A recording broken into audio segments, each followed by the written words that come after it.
Coleta de dados. Aqui a gente parte então para a coleta de dados. A gente já entendeu e já definiu o nosso problema, agora a gente parte para a ação. Vamos começar a coletar os dados que a gente precisa para seguir no processo. Então vamos lá. O que é a coleta de dados? Coleta de dados é você reunir todos os dados relevantes para responder aquela pergunta que você levantou ali atrás sobre o seu negócio. Por que ela é importante? Porque dados incompletos ou irrelevantes podem levar a conclusões erradas. Se você tem dados com essas características, se são dados ruins, a conclusão, consequentemente, vai ser ruim. Exemplo, se você coletar informações sobre vendas, publicidades e preços e outros fatores que possam afetar as vendas. Beleza. Então vamos lá, o que essencialmente são esses dados que você vai coletar? Os dados, eles são a matéria-prima, ou seja, um meio e não um fim por si só.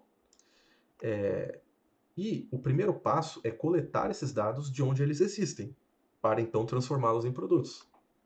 E aqui você tem essa imagem que mostra essencialmente qual que é a diferença entre um dado, uma informação, conhecimento, um insight, sabedoria, e aqui é claramente que é uma piada, mas a fake news é essencialmente você inventar algo que não existe ali dentro dos dados, enxergar algo que não existe ali. Mas o dado, a gente na parte da coleta, a gente está nessa primeira etapa aqui. Você vê que as bolinhas elas são todas iguais e elas estão espalhadas. Não tem nenhuma relação lógica entre essas bolinhas, entre esses dados. Elas são todas iguais e você não consegue fazer muita coisa com isso daqui. A partir do momento que você transforma o dado em informação, então você passa dessa etapa para essa etapa, você começa a ver que, olha, agora você começa a pintar as bolinhas, então você começa a gerar informação a partir desses dados.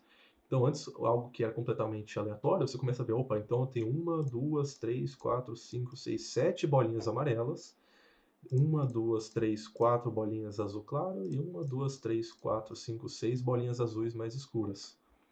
Então você já começa a compreender aos poucos o padrão daqueles dados. Você já consegue olhar e tirar alguma informação disso daqui. Quando você parte da informação para o conhecimento, você fala, beleza, eu tenho essas qualidades nesses dados. Então, na etapa de informação, você está olhando para a qualidade dos dados. Quando você parte para o conhecimento, você começa a traçar, está vendo que tem várias linhas pretas aqui entre as bolas? Significa que você começa a traçar relação entre os dados. Você começa a relacionar uma coisa com a outra. Você começa a, entre aspas, ligar os pontos, né, para matar a charada.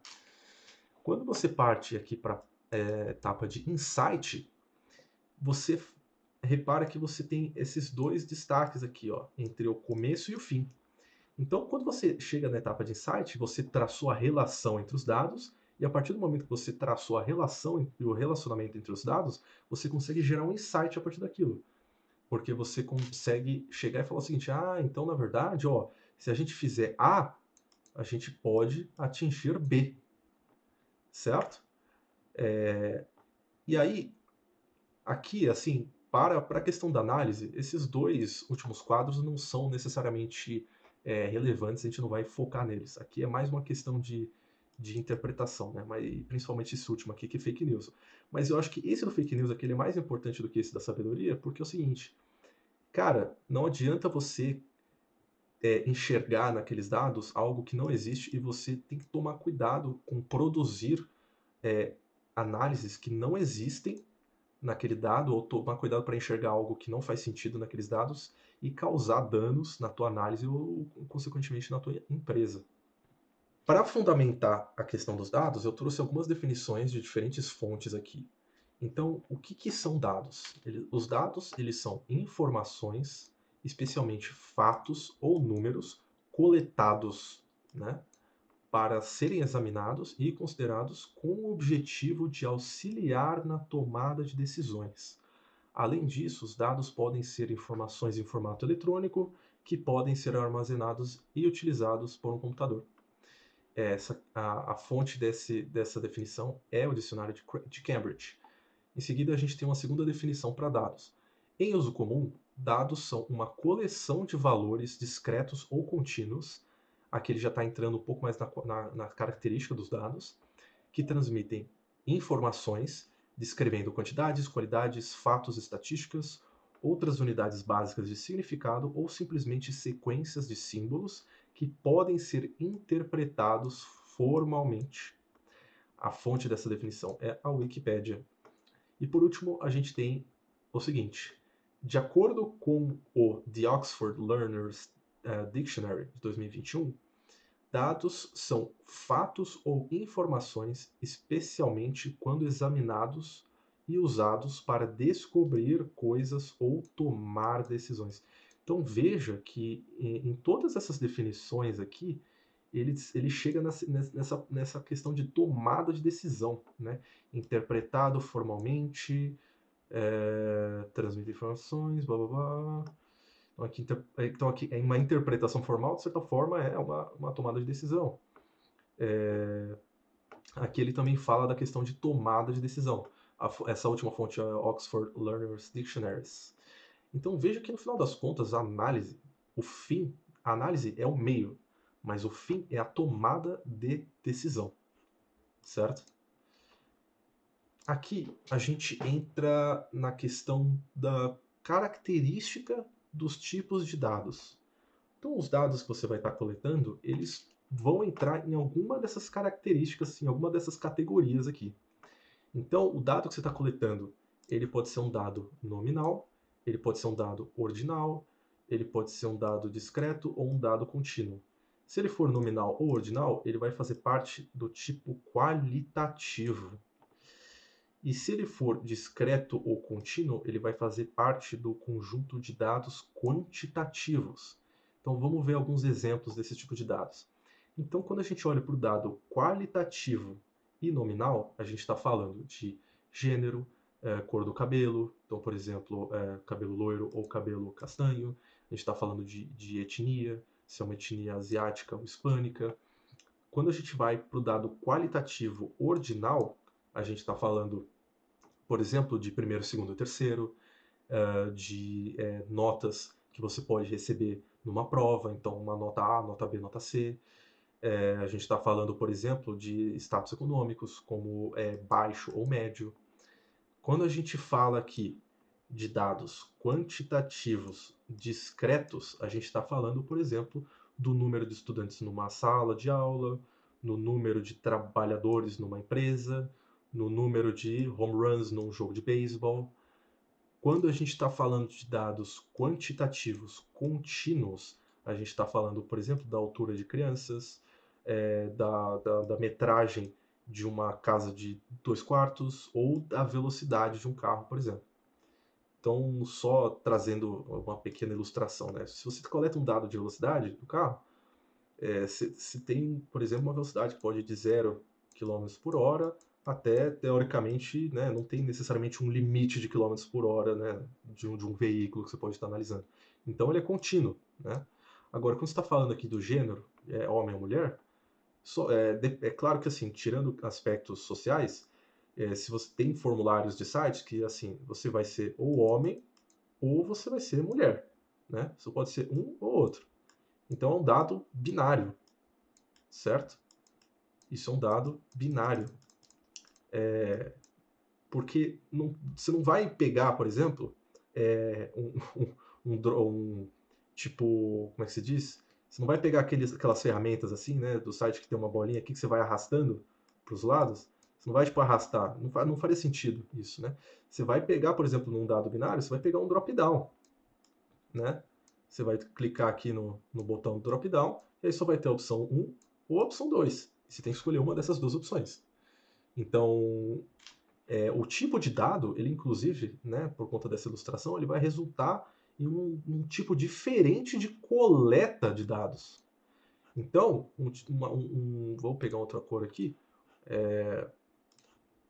Veja que assim, o tipo de dado que você tem, ele vai resultar numa coleta de dados diferentes, porque você vai ter que apresentar, né, você tem que construir essa coleta de uma forma diferente para os seus usuários, certo? E agora, como é que... Mas uma vez que a gente vai coletar esses dados, né, eles têm aqueles tipos de dados, mas aqui a gente está falando do ponto de vista tecnológico. Esses dados eles podem ser, né, voltando aqui um pouco, os dados eles vão ser um desse tipo, mas esses tipos de dados aqui eles são do ponto de vista matemático. Quando a gente vai para o ponto de vista tecnológico, aí a gente vai ter essencialmente três tipos de dados. A gente vai ter dados estruturados, que são números bem estruturados entre tabelas. A gente vai ter dados desestruturados, que são, por exemplo, arquivos, músicas, imagens. E a gente vai ter dados que são semi-estruturados. Esses dados semi-estruturados, eles são essencialmente arquivos, músicas, e-mails, imagens, porém eles estão organizados aqui em colunas, mas eles não necessariamente estão prontos para serem consumidos. Enfim, isso daqui então vai estar relacionado à tecnologia que você vai usar para organizar esses dados, né? E da onde que vem esses dados? Então, como a gente falou ali anteriormente, uma pessoa ali que está mexendo nas redes sociais, então ela está dando like, ela está fazendo comentário, está mandando e-mail, está dando um like aqui em outro tipo de rede social, blá blá blá, está ganhando seguidores. Todos esses números, eles vão ser armazenados aqui, por exemplo, ou como dados semi-estruturados ou como dados desestruturados, que são dados de redes sociais. Outra origem, né, origem de matéria-prima que você tem, por exemplo, são sensores, certo? Então, não necessariamente só pessoas vão gerar esses dados, mas vão ter casos que você vai ter, por exemplo, sensores, máquinas que vão estar gerando esses dados. Você pode estar gerando dados de temperatura, dados de umidade, dados de proximidade, iluminação, material ou dados de cor. E todos esses sensores eles vão estar alimentando a tua base de dados. Uma vez que você está coletando esse dado, qual que é o caminho que esses dados vão seguir? Então, depois que os dados são coletados, eles devem ser essencialmente tratados, depois eles vão ser armazenados e possivelmente entregues. É claro que aqui a gente entra na questão de ETL, então você pode estar falando de um ETL ou um ELT, mas enfim, geralmente eles vão seguir uma ordem semelhante a essa. Então, você deve conhecer o caminho que os seus dados vão seguir. Você vai fazer a coleta deles, que essencialmente a gente está falando dessa primeira etapa aqui, de extração. Vai fazer a coleta, mas você precisa conhecer o caminho para onde esses dados vão seguir. E cada empresa, é claro, possui uma estrutura peculiar e tecnologias próprias. Então, essa imagem aqui é um diagrama genérico, né, que demonstra aqui que essencialmente você tem as fontes de dados. Dessas fontes de dados você vai extrair esses dados, depois você vai transformar eles, depois você vai carregá-los aqui no seu Data Warehouse. Né? Você vai partir para essa etapa. Depois, se os dados estão no Data Warehouse, no seu Data Lake ou no seu armazenamento, ou até enfim, numa planilha de Excel, você vai gerar análises ou produtos de dados, ou relatórios, a partir desses dados que estão armazenados e tratados, certo? Essa aqui é uma visão que eu gosto muito, que na verdade é mais um meme, né? Mas é para quem for trabalhar com essa área de análise dentro da tecnologia, é importante você abrir a tua cabeça em relação a tecnologias.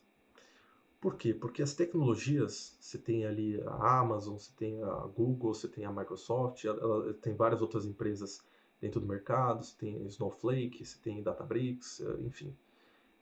Todas essas tecnologias, muitas delas são novas, surgiram às vezes no último ano, né, nos últimos 2 anos. E, assim, tecnologias, elas vêm e vão. Então é importante você entender os fundamentos. E aqui a gente fala em relação a como que você vai armazenar esses dados que você está coletando, né? Então esse gráfico aqui, essa tabela, é uma tabela que ela demonstra o seguinte: você cruza essa informação, né, dessa linha com a informação que ela está dando aqui na coluna, né? Então, essencialmente, se você... Aqui, qual que é a brincadeira? dentro dessa imagem? Ele brinca com o fato de que, essencialmente, praticamente tudo pode ser uma base de dados se você entender do fundamento do que são dados e o que é armazenamento desses dados, né? Então, se você vai do ponto de vista se você é purista do ponto de vista de função e purista do ponto de vista de acesso, e o que significa função? Função significa que, assim, aquela ferramenta, aquela tecnologia que você está usando, ela precisa conter dados digitais. E aqui, um acesso purista significa que ele precisa ser queryable com alguma linguagem de query. Então, você precisa conseguir fazer uma query para consultar aqueles dados. Aí você tem o acesso neutro, que ele diz que ele precisa ser queryable com uma linguagem, must be queryable com uma linguagem. Então, não necessariamente com uma linguagem de queries, mas com uma linguagem, qualquer ela que seja. E o acesso radical significa que ele pode ser, você pode realizar uma query, uma consulta, em qualquer formato. Quando você analisa do ponto de vista de função, então ele é neutro do ponto de vista de função, então não necessariamente ele precisa conter dados digitais, mas ele precisa conter informações. E aqui, quando você analisa radical do ponto de vista de função, significa que ele pode conter qualquer tipo de coisa, não necessariamente dados e não necessariamente somente informação. Então, eu acho que essa ideia é bem legal, porque ele diz o seguinte: se você pode armazenar dados que precisam ser exclusivamente digitais e precisam ser consultados com uma linguagem específica de query, você tem, por exemplo, o Postgres SQL, que é uma base de dados muito conhecida e muito utilizada no mercado. Agora, quando você vai, por exemplo, para quando você pensa, tipo, né, numa ferramenta que ele simplesmente precisa conter informação e que essa informação ela pode ser consultada com qualquer tipo de linguagem, você tem aqui, por exemplo, um engenheiro sênior. Então, um engenheiro sênior, ele é uma base de dados. Por quê? Porque ele tem informação, né? A informação está no cérebro dele, está na memória dele, e você pode consultar essa informação com qualquer linguagem. Essa linguagem, por exemplo, se for aqui no Brasil, ela pode ser o português. Se você quiser consultar uma informação, então, com esse engenheiro de dados, você usa a linguagem portuguesa e consegue extrair informação desse cara. Fala, que horas são? Pô, ele vai te responder. Onde que está a tabela X? Qual que é a senha para acessar tal coisa? Ele vai te responder. Aí quando você vai para um limite aqui, onde você tem uma função radical, ou seja, ela pode conter qualquer coisa e ela pode ser consultada de qualquer maneira, você tem, por exemplo, uma geladeira. Ou seja, a geladeira ela consegue conter qualquer coisa, não somente dados. Ela pode conter frutas, alimentos, enfim, e você pode consultar esses dados de qualquer forma. Né? Se você abrir a geladeira, você vai consultar o que tem dentro da geladeira.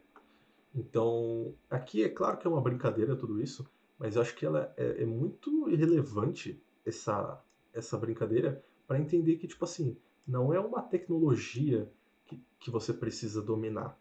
Né? Você precisa essencialmente conseguir coletar e armazenar aquelas informações, seja onde for. Depois você otimiza seus processos, depois você melhora a tua empresa e assim por diante. Mas o importante é o essencial, que é você coletar e armazenar esses dados.